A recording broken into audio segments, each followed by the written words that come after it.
Students, आप सबका स्वागत है आपके अपने चैनल लर्न टुगेदर में। आज हम हमारी एक्सरसाइज 3.1 करेंगे। इससे पहले वाली वीडियो में हमने हमारा इंट्रोडक्शन पार्ट किया था, जहाँ पे हमने देखा था प्लेन सरफेस क्या होता है, कर्व्स कौन से होते हैं, पॉलीगन क्या होता है, रेगुलर और इरेगुलर पॉलीगन क्या होता है, राइट। तो आज हम लोग उन्हीं के बेस पे 3.1 करेंगे। सो अगर आपको कोई भी डाउट हो, कुछ समझना हो, तो आप हमारी पिछली वीडियो पे विज़िट करके उस चीज़ को क्लियर कर सकते हैं। तो चलिए स्टार्ट करते हैं। तो सबसे पहले इन्होंने हमें दिया हुआ है कुछ डायग्राम्स। सो देखते हैं क्या है। Given here are some figures, कुछ फिगर्स हैं, तो उनको बोला है उन्होंने classify each of them on the basis of the following. इन्होंने कुछ हमें पार्ट्स दिए हैं, तो उन्होंने बोला है कि इनके अकॉर्डिंग आपको क्लासीफाई यानी कि बताना है कि ये जो डायग्राम है वो कौन से कौन से उस पर रिप्रेजेंट होंगे, ठीक है। तो जैसे कि पहले हमारे पास इन्होंने एक डायग्राम दिया हुआ है, ये एक हमारे को क्लोज फिगर दिया हुआ है। तो क्या ये हमारा सिंपल कर्व है? जी यस, ये हमारा सिंपल कर्व है। क्यों है ये हमारा सिंपल कर्व? मैंने आपको बताया था कि सिंपल कर्व में क्या होता है, जब हम कोई भी डायग्राम को बिना पेन या पेंसिल को अपलिफ्ट करे हुए बनाते हैं। अपलिफ्ट करे हुए मतलब बिना उठाए ड्रॉ कर देते हैं, तो वो हमारा सिंपल कर्व बन जाता है। यानी कि ये ए पार्ट को क्या कर रहा है, सेटिस्फाई कर रहा है, करेक्ट है। देन उसके बाद हमारा है सिंपल क्लोज कर्व। क्या ये सिंपल क्लोज कर्व भी है भैया? यस, सिंपल क्लोज कर्व है। क्यों? क्योंकि एक तो ये बिना अपलिफ्ट करे हुए डायग्राम बना रहा है और ऊपर से ये क्लोज्ड है पूरा, इसलिए सिंपल क्लोज्ड भी है। नेक्स्ट है, क्या ये पॉलीगन है? हाँ जी, पॉलीगन है, क्योंकि हर तरफ आपको दिख रहा है लाइन्स है, तो ऑटोमेटिकली ये पॉलीगन है। उसके बाद वो बोल रहे क्या ये कन्वेक्स पॉलीगन है? तो हम बोलेंगे no, it is not convex polygon. ये कन्वेक्स पॉलीगन नहीं है। क्यों नहीं है ये कन्वेक्स पॉलीगन? क्योंकि कन्वेक्स पॉलीगन में क्या होता है, डायगोनल्स अंदर की तरफ बनते हैं, राइट। लेकिन यहाँ पे तो एक्सटर्नल की डायगोनल्स कहाँ बन रहा है, यहाँ पे बन रहा है ना डायगोनल बाहर की तरफ, इसलिए कन्वेक्स नहीं है। क्या है ये हमारा कनकेव, यानी ये ई पार्ट को क्या कर रहा है, सेटिस्फाई कर रहा है। समझ में आया आपको ये चीज़? चलिए सेकेंड डायग्राम पे चलते हैं। इन्होंने सेकेंड डायग्राम हमें दिया है इस तरीके से। तो यहाँ पे भी हमें इसको देख के क्लियरली मेंशन पता हो रखा है कि क्या ये क्लोज है, यानी कि ये सिंपल कर्व हमारा यहाँ पे बना रहा है ना। तो यानी कि अगर ये डायग्राम हमारे पास ऐसे है, इसका मतलब यहाँ पे सिंपल कर्व बन रहा है, तो यानी ए पार्ट को ये सेटिस्फाई कर रहा है। देन दूसरा, ये क्या है, सिंपल क्लोज्ड है? ये सिंपल क्लोज है, पूरा कंप्लीट क्लोज है, तो यानी बी पार्ट को भी सेटिस्फाई कर रहा है। क्या ये पॉलीगन है? Yes, it is polygon because we can see the it have lines, तो that's why it is also a polygon. तो सी को भी ये क्या कर रहा है, सेटिस्फाई कर रहा है। डी क्या था हमारा, कन्वेक्स पॉलीगन। कन्वेक्स पॉलीगन क्या होते हैं, वो डायग्राम जिसका जो डायगोनल्स होते हैं वो अंदर की तरफ होते हैं। तो देखो इसके डायगोनल्स दोनों अंदर की तरफ है, दैट्स वाई ये क्या कर रहा है, सेटिस्फाई कर रहा है डी पार्ट यानी कन्वेक्स पॉलीगन को भी। नेक्स्ट है ई में क्या था, कन्वेकेव पॉलीगन। क्या इसके डायगोनल्स बाहर की तरफ बन रहे हैं? नहीं बन रहे, तो यानी ये ई पार्ट को सेटिस्फाई नहीं कर रहा है, तो यानी ये A B C and D को ही सेटिस्फाई कर रहा है। चलिए थर्ड ड्राइंग पे चलते हैं। थर्ड ड्राइंग हमें दिया इन्होंने एक आउल की शेप में, राउंड की शेप में। तो आप बताइए क्या ये सिंपल कर्व है? No, it's not a simple curve. क्या ये सिंपल क्लोज्ड कर्व है? अगर ये सिंपल कर्व ही नहीं है तो सिंपल क्लोज्ड कर्व तो कैसे होगा, राइट। पॉलीगन भी नहीं है क्योंकि लाइन्स ही नहीं है, कन्वेक्स डायगोनल ही नहीं है, ना ही कनकेव है, तो इसलिए क्या है, नॉट वैलिड, ठीक है।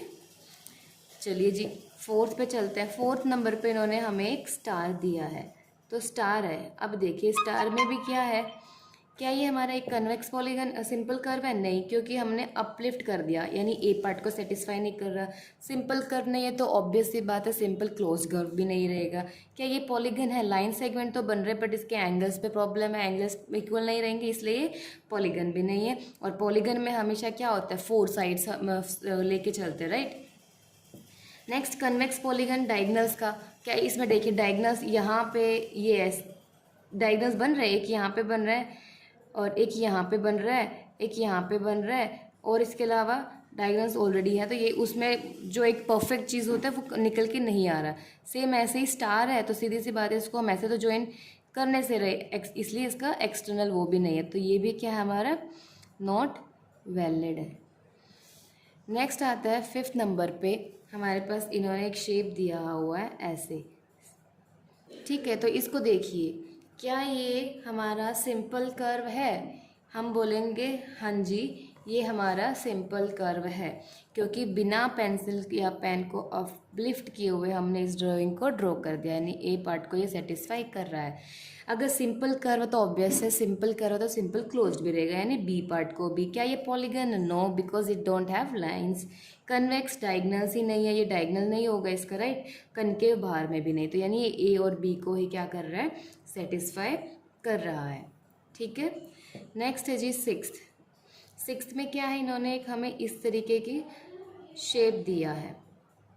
ठीक है, तो अब इसको देखते हैं, क्या ये सिंपल कर्व है? हाँ जी, क्योंकि बिना पेन या पेंसिल को अपलिफ्ट किए हुए इसको हम ड्रॉ कर सकते हैं, इसलिए ये हमारा सिंपल कर्व है। ठीक है। नेक्स्ट, क्या ये सिंपल क्लोज कर्व है? अगर सिंपल कर्व है तो सिंपल क्लोज कर्व भी ऑब्वियस से होगा। पॉलीगन नहीं होगा, क्योंकि देखिए एक दो साइड्स में इसका राउंड आ गया, इसकी वजह से पॉलीगन नहीं है। और कन्वेक्स भी नहीं है, क्योंकि डायगनल्स ही नहीं बनेंगे इसमें, राइट। और एक्सटर्नल डायगनल्स भी नहीं है, इसलिए ये भी ए और बी को ही सेटिस्फाई कर रहा है। तो चलिए जी सेवेंथ पार्ट पे चलते हैं। सेवेंथ में इन्होंने हमें एक ऐसी शेप दी हुई है, तो देखिए क्या ये कन्वेक्स है? सॉरी, सिंपल कर्व है। हाँ जी, बिना आप लिफ्ट किए इसको ड्रॉ कर सकते हैं। सिंपल कर्व है तो ऑब्वियस है सिंपल क्लोज कर्व भी रहेगा, है ना। देन ये पॉलीगन है, दो लाइंस तो ऐसे दे दी, लेकिन दूसरा क्या है? राउंड में दे दिया ना, इसकी वजह से ये क्या है हमारा?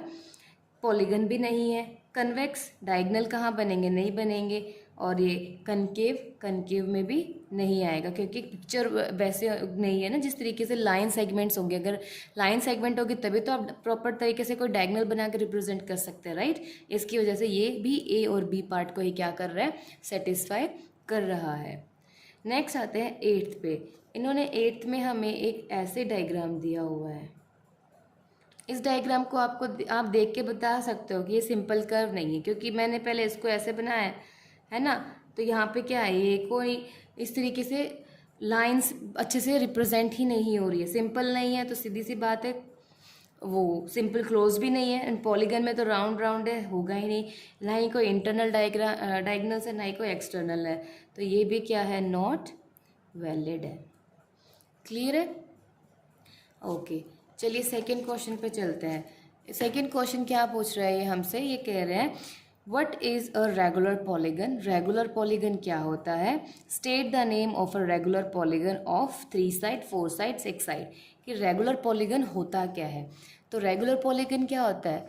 रेगुलर पॉलीगन में जो हमारे एंगल्स होते हैं वो क्या होते हैं? इक्वल होते हैं। साइड्स भी उसकी इक्वल होती है। मतलब कहने का क्या होता है, साइड और जो लेंथ होती है साइड्स की वो क्या रहती है हमारी? सेम रहती है रेगुलर पॉलीगन के अंदर। तो हम यहाँ पे लिख सकते हैं, कैसे लिख सकते हैं? Regular polygon has REGUL, regular polygon has equal, regular polygon has equal angles and sides। Regular polygon क्या होता है? जहाँ पे इक्वल एंगल और इक्वल हमारी साइड्स होती है। Meaning that all sides, meaning that all sides are same in length। So regular polygon क्या होता है? Regular polygon means has equal angles and sides. Regular polygon में हमारे जो एंगल्स होते हैं और साइड्स होते हैं वो क्या होते हैं? इक्वल होते हैं। इसका मतलब क्या है कि सारे की सारी साइड्स सेम रहेंगी। किस में? लेंथ में। अगर एक लेंथ 2 सेंटीमीटर की है तो सेकंड वाली भी 2 की ही होगी। थर्ड 4 5 जितनी भी साइड्स उसमें होंगी वो सभी क्या होंगी? 2 2 की ही रहेंगी। ठीक है जी। तो क्वेश्चन में उन्होंने हमें बोला था कि आपको बताना है कि 3 साइड्स में, 4 साइड्स में एंड 6 साइड में रेगुलर पॉलीगन कौन सा होगा। तो हमको सबको पता है 3 साइड का कौन सा होता है? ट्रायंगल होता है, राइट। तो इस ट्रायंगल में क्या होता है? तीनों साइड्स इक्वल होते हैं और तीनों एंगल भी इक्वल होते हैं 60 60 डिग्री के, है ना। तो यहाँ पे ये वाले ट्रायंगल को हम किस नाम से बोलते हैं? Equilateral triangle, equilateral triangle. तो यानी कि हम क्या बोलेंगे कि रेगुलर पॉलीगन में 3 साइड से हमारा क्या आता है, इक्विलेटरल ट्रायंगल आता है, करेक्ट है। देन आता है हमारा 4 साइड्स। 4 साइड्स किस में होते हैं, रेक्टेंगल में भी होती हैं, स्क्वायर में भी होती हैं, लेकिन हम बात क्या कर रहे हैं, रेगुलर पॉलीगन की, जिसमें क्या होता है, इक्वल एंगल और इक्वल साइड्स होती हैं। इसलिए हम यहाँ पे क्या ड्रॉ करेंगे, एक स्क्वायर ड्रॉ करेंगे। क्यों, क्योंकि इसकी सारी चारों के चारों साइड सेम रहती हैं और चारों के चारों एंगल यानी कि 4 के 4 एंगल्स भी इक्वल रहते हैं, तो इसको हम बोलेंगे स्क्वायर, ठीक है। ये क्वाड्रिलेटरल भी बोला जाता है। हमने कल जो हमारी वीडियो आई थी, पिछली वाली वीडियोस में हमने देखा था क्वाड्रिलेटरल। क्वाड्रिलेटरल में 4 साइड्स इसकी भी होती है और सारी चीज़ें उसमें अंदर आती है, राइट। तो अगर कहीं पे आपके सामने लिखा आ जाए ऐसे, तो बिचलने का नहीं, कंफ्यूज नहीं होने का है, ठीक है। क्वाड्रिलेटरल के अंदर हमारे 4 साइड्स वाले सारे डायग्राम्स आ जाते हैं, whether they are square, rhombus, kite, rectangle, anything, okay. इसलिए हमने यहाँ पे प्रेजेंट किया है स्क्वायर लिख के, ठीक है। देन 6 साइड्स, 6 साइड्स किसकी होती है, हमारी रेगुलर हेक्सागन, हेक्सागन की, राइट। उसमें क्या होती है, 6 की साइड इक्वल रहती है, 1 2 3 4 5 एंड 6। ये 6 की 6 साइड्स क्या रहती हैं, इक्वल रहती हैं और इसके एंगल्स भी क्या रहते हैं, सेम रहते हैं। इसीलिए यहाँ पे हम क्या बोलेंगे, रेगुलर हेक्सागन।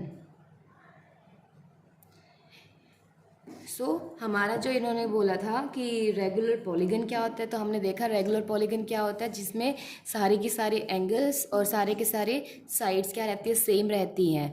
जिनकी जो साइड्स होती है उनकी सेम लेंथ रहती है, उसको हम रेगुलर पॉलीगन बोलते हैं। देन इन्होंने बोला 3 साइड्स वाला रेगुलर पॉलीगन क्या होगा, तो वो क्या हो रहेगा, इक्विलेटरल ट्रायंगल। 4 साइड्स में क्या रहेगा हमारा, स्क्वायर, एंड 6 साइड में हमारा क्या रहेगा, रेगुलर हेक्सागन। क्लियर है आपको 3.1?